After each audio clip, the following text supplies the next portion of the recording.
I'm Janelle Friesen. I'm the Public Information Officer at the Health Department. It is January 7th, and we're doing our first weekly update of 2021. I'm here once again with Dr. Corvo, aka Dr. C, our Deputy Medical Officer, and we have a new member of our team joining us today, Bob Bennett. Bob, do you want to introduce yourself? Sure. My name is Bob Bennett. I got out of the Army after 25 years in 2016 and began working in local government with the Mayor Sly James administration over in KCMO.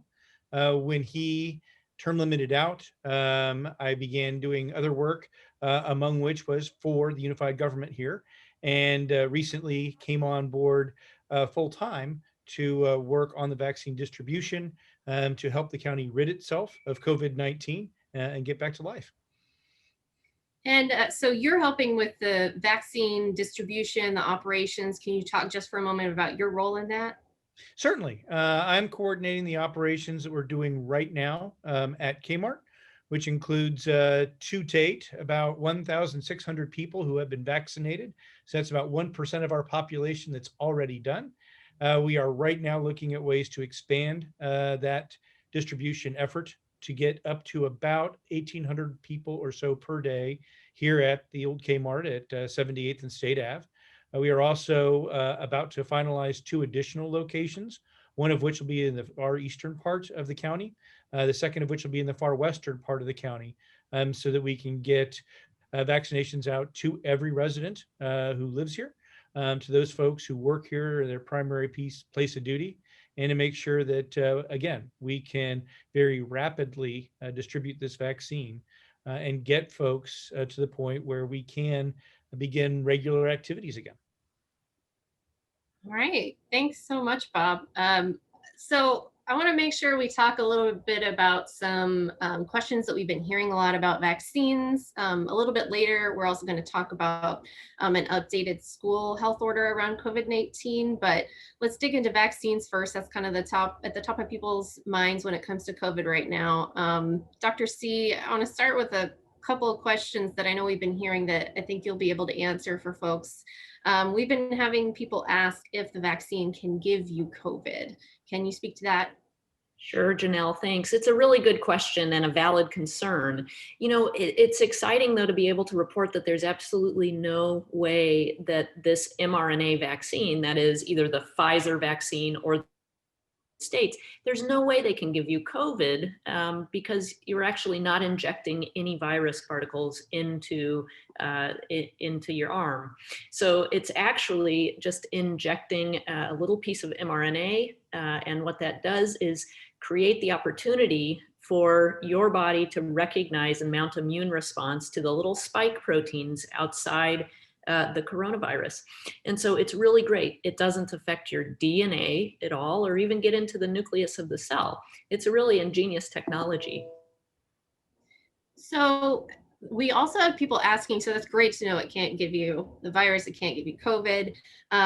People are also asking if you would test positive on a COVID test after you've been vaccinated. So I'm guessing if it doesn't give you COVID, then you would not test positive. Can you talk about that? Sure, it's also a really good question. So you would not test positive. You're right, Janelle, especially with those PCR type of tests, which is what we do at the old Kmart site. And so those tests, you would not test positive. However, if you had an antibody test, testing to see, did you come in contact with COVID? Do you have immunity to COVID? You actually would test positive to that. About 5 to 6 weeks after you get your vaccines. So that means you'd be vaccinated the first time, you'd get your second vaccine. And then a couple weeks past that, we'd say, all right, your immune system is really rocking and rolling now, so you would probably have antibodies then to COVID. We would hope that's the goal, right? So you would test positive on an antibody test, but you would not test positive on that, what we call PCR test, which is what we do at the old Kmart site right now to ensure that we're, picking up that virus. Because again, remember, there's no virus that we're injecting into your body. Thanks, Dr. C. Bob, I think the other big question we're getting is, of course, who can get vaccinated right now in Wyandotte County?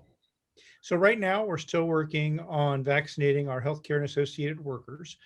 So those folks who are on the front lines of this COVID fight, we're vaccinating them to protect them to ensure that we can continue this effort. I anticipate that we'll be coming to the conclusion of that phase very soon, probably within a week, 2 weeks or so, at which point we'll begin looking at some of our frontline essential workers as defined by the Kansas Department of Health and Environment. That includes people like our teachers, people like our police and fire department folks who are not on the healthcare side of the house. And that's sort of the general family of folks. We are coordinating directly with those organizations to get their staff on site. So we're not publicly engaging with folks just self-registration at this point. When that point occurs, we will open up the opportunity for folks to register themselves, to register their family. Dr. C has talked to me about doctors registering their patients and making sure that we can do that type of activity. Any way we can get people onto one of our 3 sites when we're fully operational, we're going to use because we need to get as many people in this county vaccinated as humanly possible to stop the disease. Yeah, and I want to add on to that, Bob. You mentioned that we are still doing vaccines for healthcare workers right now. And if you are an employer in the area who employs healthcare workers, or you have contractors who are healthcare workers, we have a healthcare vaccine sign-up form on our website at wicokck.org/COVID-19. We urge you to please go sign up your staff to get vaccinated if you haven't done so already, because we want to make sure we get those folks coming through. We're also working on getting a survey put together where individual residents can sign up to let us know they're interested in getting vaccinated, and they can enter their contact info to get updates about vaccine availability. So we're excited to be able to offer that here pretty soon. All right.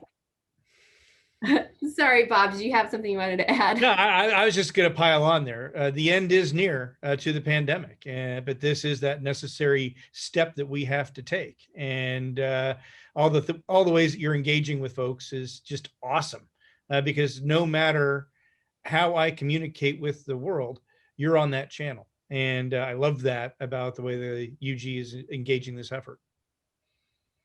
Thanks, Bob. I feel like there's all this, we have this great team that's working together to just try to hit these different pieces of it. So hopefully we can just, like you said, try to get as many people as humanly possible vaccinated and get them the opportunity to come through at our current site or one of our future ones.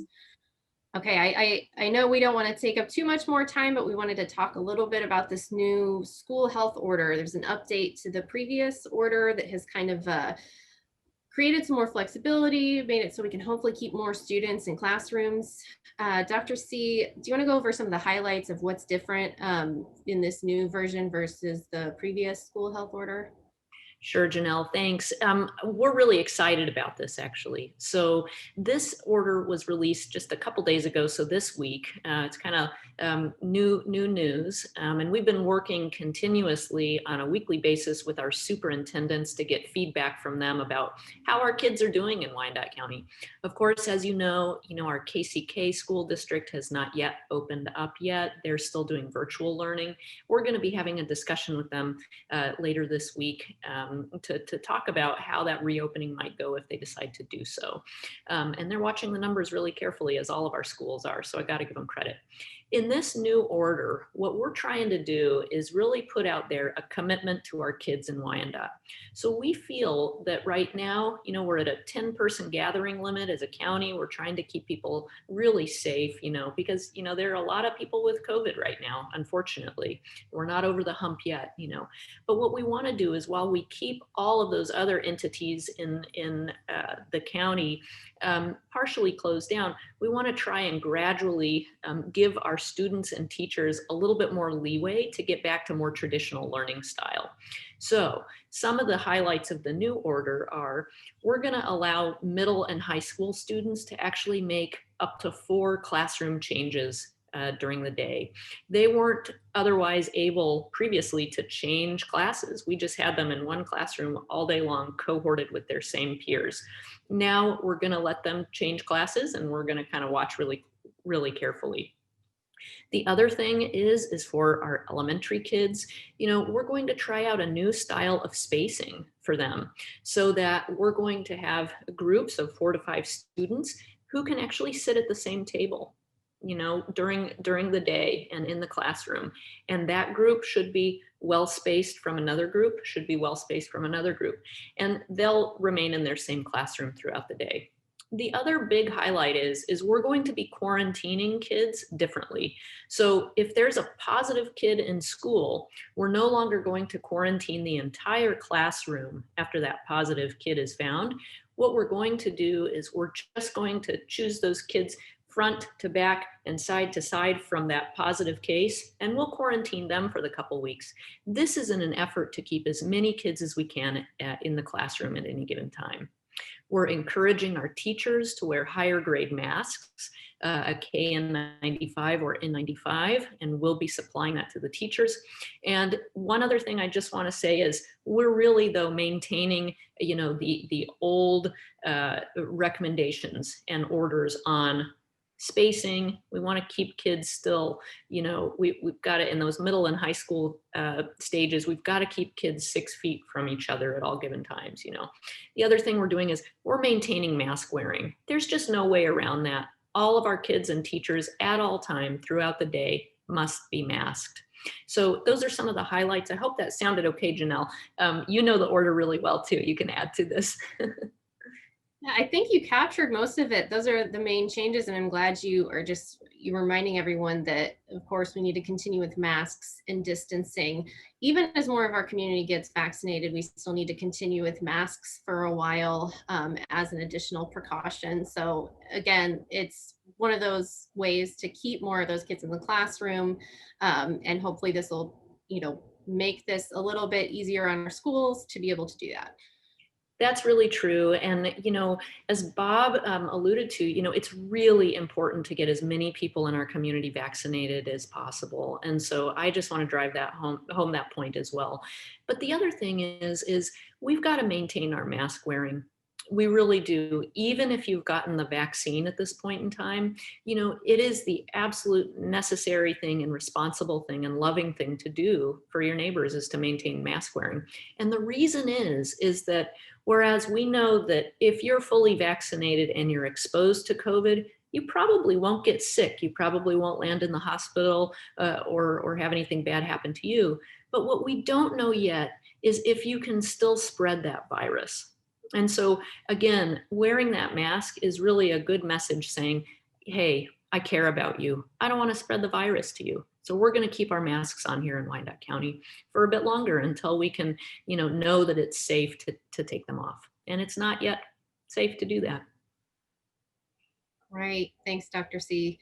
Well, I know we need to get wrapped up, but I just want to remind folks that if they go to wicokck.org/COVID-19, you can find that latest health order as well as a letter that summarizes it.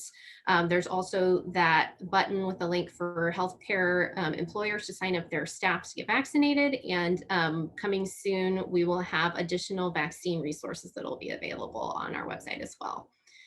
All right, thanks so much. We will see you next week. Have a good week, guys. Thanks. Bye now.